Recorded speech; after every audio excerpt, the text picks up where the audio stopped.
just dessert. So about 13 minutes. Definitely get a lot better, but I'm pretty happy with the strength of the build. Actually get our Hydras out.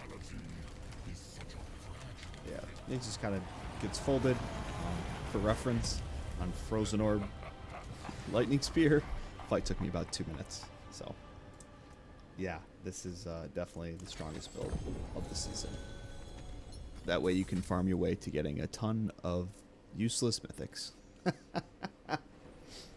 Hey, what is going on, guys? Lurkin here from Mobalytics, and today I'm coming at you with a PTR showcase of the new Hydra unique Ophidian Iris. This build is poised to be the strongest Sorcerer build of the season, and it may end up being the strongest build overall out of all the classes. So, Hydra's unique is the Ophidian Iris. This is a very good amulet. It adds around 3x damage when all is said and done, and then you get into the fixes. So what it does is Hydra is now a core skill, and it casts with 3 heads. You can typically temper more heads onto a Hydra, but this just caps it at 3 heads, and you can have 1, 2, 3. You can have 3 Hydras out at once. When you cast another one, the last one will get replaced. So what it does is for each head that it would additionally had, it gets 100% extra damage. So the amulet's pretty strong, but what really makes Hydra strong is this aspect right here, the newly buffed Serpentine Aspect. So casting Hydra consumes all your mana to increase its damage by 5% per mana consumed. Consume 100 mana, get 500% damage. Consume, it's supposed to be 300 and let me get my stuff on right here, 348 mana, and it's going to deal around 1700% damage. So what the gameplay loop will look like is you're going to cast your Hydra, and you're going to go about spamming all your skills. Once your mana is back, cast Hydra again, spam your skills. Mana is back, cast Hydra again. Mana is back, cast Hydra again. Cast Hydra, spam, cast Hydra. So it's very rotational based. It sort of plays like a precision rogue or a combo points rogue. And then during the downtime, while you're waiting to get your mana back, you're going to be casting skills that increase your fire damage, primarily Firewall and Inferno. I opt for Flame Shield as well because I'm a little bit of a bitch boy and I love my Flame Shield. I opt for Ice Armor for a fat juicy barrier, and spending the mana does reduce my Ice Armor.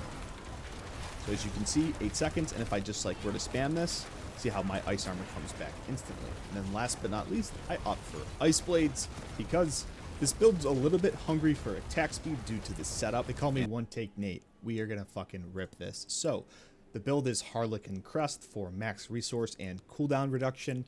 The rune we're going to use here is Seer Vex for +3 ranks to all skills, reduces our cooldowns and adds damage. Next is Shroud of False Death for all stats, max life, and +1 to all passives. Tried Raiment, got nuked, fucking hated it. Next is CD Bindings for +7 to Primordial Binding. This is going to add 77% damage, and it's going to increase our mana regen so that we can get our mana back when we use the Serpentine Aspect. Next is Axial Conduit. This is going to double our resource almost through this 87.8% resource generation and maximum. Helps us get our mana back, gets more damage out of Serpentine.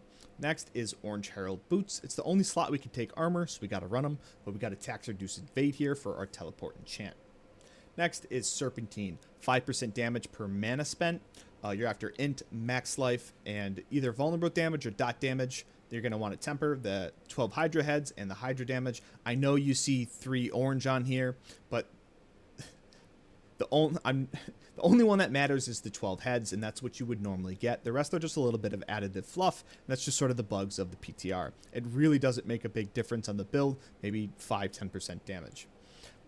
For here, you want Igni and Se, and that is so that you can get permanent uptime on your 10 ranks to Primordial Binding here, because you will always have 5 wolves out.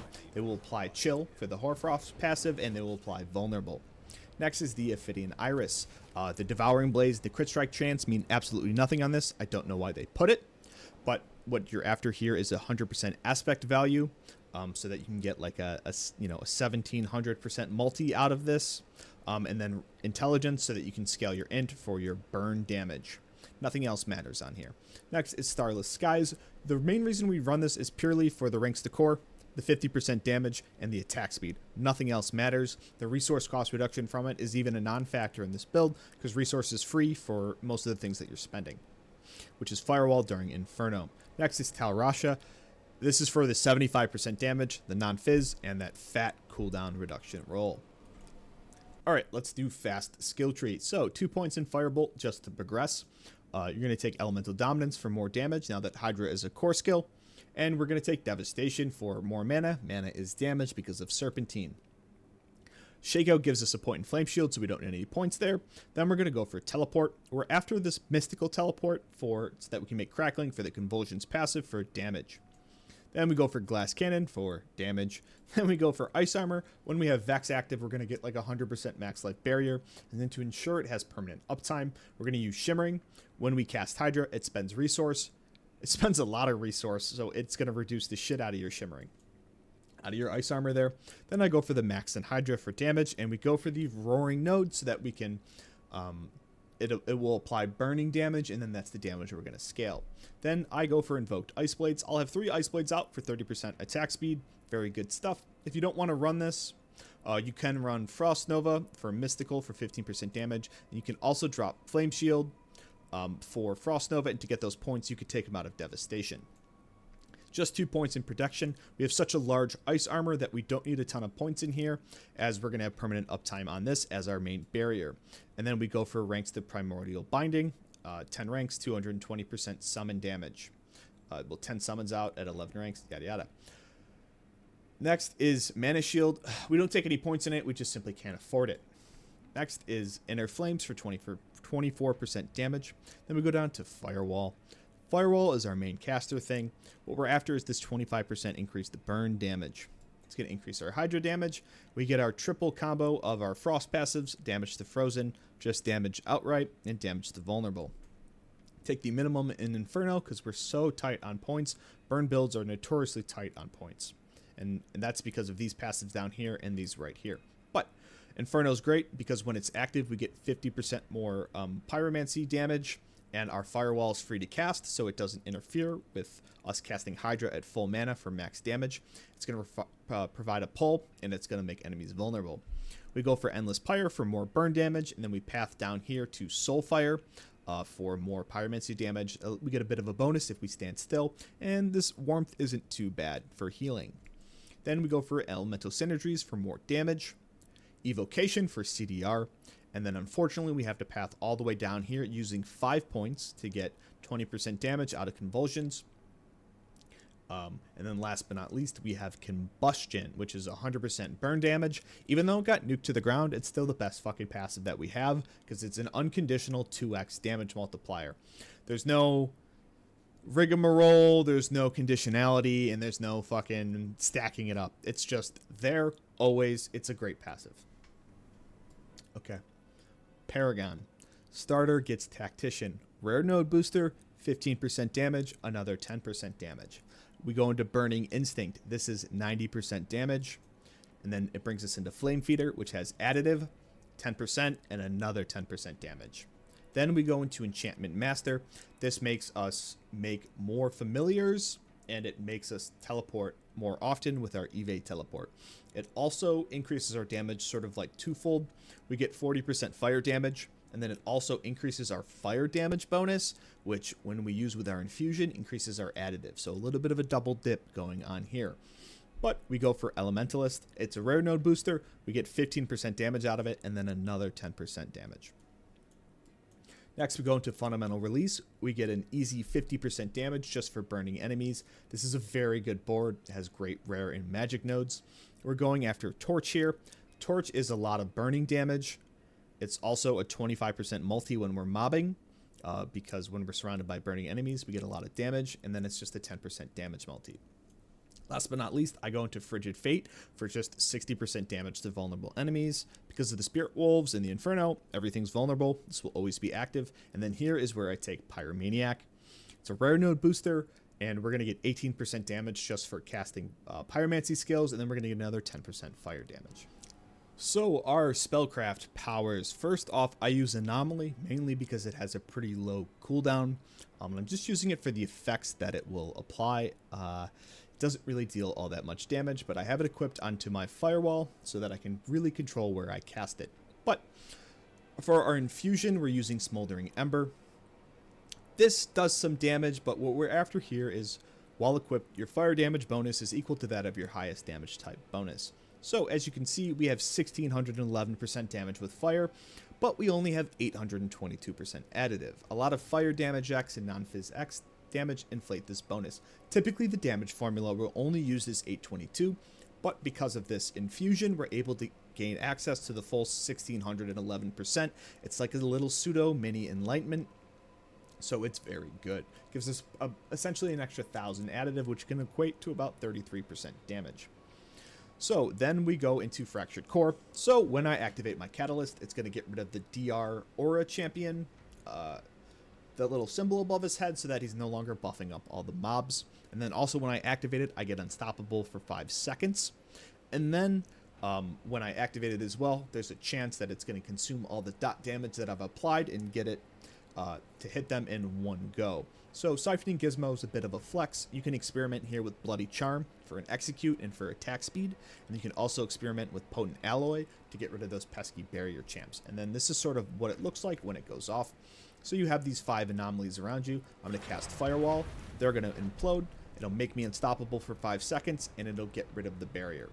And it'll get rid of the DR Aura. Cast it again. We have Unstoppable. The second that you see this thing as green, as pink or purple or whatever, you can cast it again. And as you can see, we basically, as long as we're casting Firewall, we have permanent Unstoppable, and it's going to keep providing those effects for us. So let's talk about our powers here. So the first one is Reverie Horn. After you injure or kill an enemy, your summons are empowered. They'll deal 30% more damage for 4 seconds. This goes off pretty frequently when you're mobbing, so that really helps there, just an extra 30% multiplier. And then when you're bossing, that's where this one comes in. This is Tyrant's Bane. After you deal damage over time to an enemy, they take 0.33% more damage over time from you forever. This is additive. It's a multiplier, but it stacks additively with itself. It can stack up to 1,000 times. So say you're at 3 stacks, you'll have 1% X more damage. 9 stacks, 3% X more damage. So just as time goes on, you'll deal more and more burning damage. And then this one's just the straight up super juiced 20%. It's a glass cannon, but for elemental damage. You deal 20% more elemental damage, you take 10% more. I haven't felt it. The 10% sort of irrelevant. Just a note for the pit push setup, I do drop Flame Shield for Frost Nova, and I do drop the Siphoning Gizmo for the Bloody Charm for the Execute. Just every little bit helps.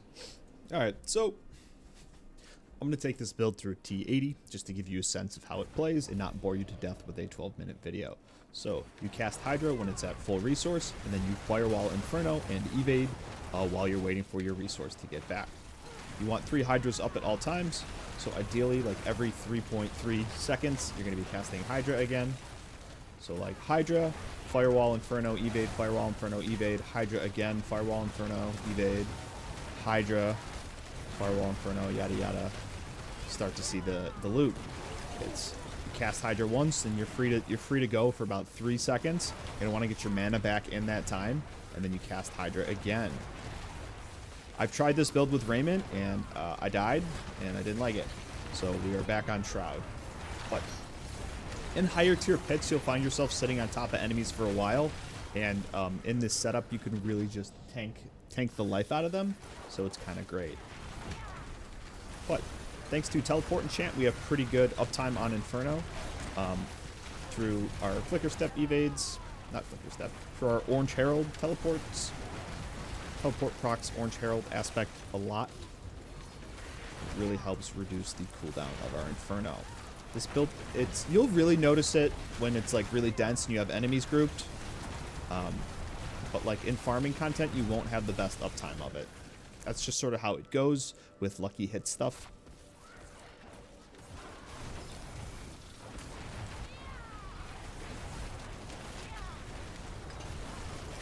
But yeah, I'm basically I want the build tanky enough because I'm doing a lot of staring at my mana bar and my buff bar to make sure that I have 3 Hydras out. and I'm staring at to see when my mana goes all the way back. So I need to be tanky enough to be able to look away from the screen for a while, and that's what I'm doing right here.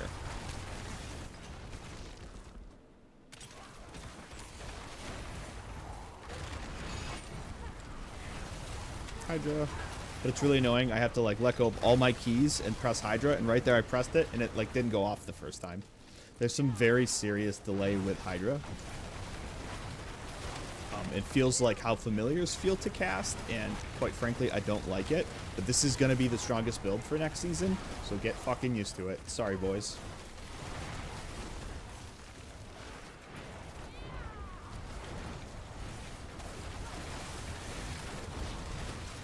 And I really need you to trust me when I say burn is the setup that you want. Trust me, I've been building Hydra for seasons upon seasons. I know how to build this thing. The second you get your mana back, you can typically cast again. And it stacks up the burning damage pretty good. The most I've seen is like almost 1 trillion, but that's in a pretty long boss fight with Tyrant's Bane here, as the enemies will take more and more damage.